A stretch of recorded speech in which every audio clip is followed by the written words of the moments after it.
Praise lord. దేవుని నామమునకు మహిమ కలుగును గాక. మహాగణుడు మహోన్నతుడైన యేసయ్య నామం పేరిట మీ అందరికీ ప్రత్యేకమైన వందనాలు తెలియజేస్తూ ఉన్నారు. ప్రార్థన. గొప్పవాడానికి స్తోత్రాలయ. ఆరాధ్య దైవమా నీకు వందనాలు. ఈ ఉదయకాల సమయాన నీ వాక్యమును మేము జ్ఞాపకం చేసుకోనగలిగే మహాకృపను మాకు దయచేయమని, మహిమ ఘనత మీరే పొందమని యేసయ్య నామమును అడుగుచున్నాము తండ్రి. ఆమేన్. దేవుని వాక్యంలోనికి వెళ్దాం. ప్రకటన గ్రంథం 21వ అధ్యాయం 20వ వచనాన్ని మనము చదువుకుందాం. 10వది సువర్ణల సునీయము. ఈ 10వ ఈ రాయి లేక ఈ ముత్యం 12 పునాదులు గల పట్టణములో 10వ పునాది అలంకరింపబడి ఉన్నది అన్నట్లుగా లేఖనములు తెలియజేస్తూ ఉన్నాయి. అనగా మన ఆత్మీయ జీవితము కూడా ఈ సువర్ణల సునీయము అనే ఈ ముత్యము చేత, రాయి చేత అలంకరింపబడా. ఈ సువర్ణల సునీయము అనే ఈ రాయి దేనిని పోలి ఉంది అంటే, తెల్ల రాతిపై బంగారపు చుక్కలు గలదట. తెల్ల రాతిపై బంగారపు చుక్కలు గలది. తెల్ల రాతి మీద బంగారపు చుక్కలు అనేవి అవి దగ దగ దగ దగ మెరుస్తూ ఉంటుంది. అంటే దీనికి అర్థం ఏమిటంటే, పరిశుద్ధత కలిగి, పరిశుద్ధత దైవత్వం కలిగి జీవించుటకు తెలియజేస్తుందట. నిజమే కదా. జీవించినంత కాలం మన పరిశుద్ధతను మనం కాపాడుకోవాలి.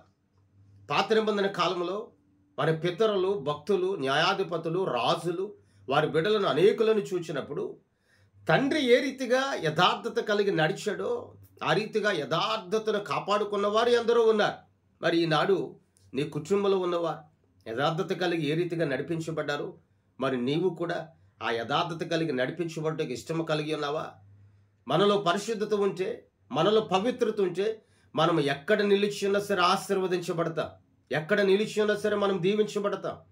మనలో పరిశుద్ధత ఉంటే, మనలో శ్రేష్టమైనటువంటి ఆ పవిత్రత అనేది, పవిత్రమైన జీవితం అనేది మనం కాపాడుకుంటే, మనం ఏ స్థలంలో నిలిచి ఉన్నా సరే దేవుని మహిమ మన మీద ఉదయిస్తుంది. అనేకులు నిన్ను చూచి, అనేకులు నీ ముఖంను చూచి, అనేకులు నీ ఆత్మీయ సౌందర్యాన్ని చూచి వారు దేవుని వద్దకు వస్తారు, రాగలరు. అందుకే నేటి దినాన వాక్యంలో అంచాడు, సువర్ణల సునీయమని ఈ రాయి చేత లేక ముత్యము చేత మన ఆత్మీయ జీవితం అనేది అలంకరింపబడాలి. మనం అలంకరించుకున్న అలంకరణ ఆ వస్తువుల కంటే, మనం అలంకరించుకున్నటువంటి వస్త్రాల కంటే, ఆభరణముల కంటే శ్రేష్టమైన ఆభరణం ఏదైనా ఉంది అంటే సువర్ణల సునీయం అనగా పరిశుద్ధతను మనం అలంకరించుకోవాలి.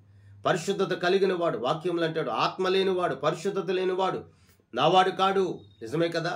మరి ఈరోజు నీవు కూడా ఆత్మ సంబంధమైన సౌందర్యము కలిగి, ఆత్మ సంబంధమైన వాక్యము కలిగి, ఆత్మ సంబంధమైన అనగా సువర్ణల సునీయం అనే పరిశుద్ధత అనే అలంకరణ కలిగి నీవు అలంకరింపబడి నీవు నడిపించబడితే దేవుని రాజ్యాన్ని నువ్వు స్వతంత్రించుకుంటావు. ప్రియ దేవుని బట్టి ఒకసారి ఆలోచించు. జీవితం ఎలాగుంది? ఇంకా పరిశుద్ధత అనేది నీలోకి రాలేదా? ఇంకా అపవిత్రతను నువ్వు అలంకరించుకున్నావా? ఒకవేళ అపవిత్రత అనే జీవితంలోనే నీవు ఉంటే వాటి నుండి విడుదల నుండి నువ్వు బయటికి రా. ఆనాడే దేవుని యొక్క వాక్యమును పోలి నువ్వు నడిపించబడగలుగుతావు. దేవుని వాక్యానుసారముగా నీ క్రియలన్నిటిని కూడా నువ్వు దిద్దుకొనగలుగుతావు.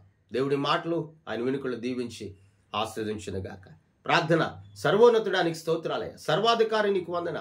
ఈ దినమందు ప్రత్యేకముగా ఈ మాటల ద్వారా మమ్మల్ని ఆదరించమని అడుగుచున్నాం. సువర్ణల సునీయం అనే పరిశుద్ధత అనే ప్రభు అలంకరణ చేత మేము అలంకరింపబడగలిగే భాగ్యమును దాయిచ్చి తోడయున్నాను. ఆదరించండి, బలపరచమని యేసయ్య నామమున అడుగుచున్నాము తండ్రి. ఆమేన్. దేవుని సన్నిధి మీ అందరికీ సదాకాలం తోడయుండి నడిపించును గాక.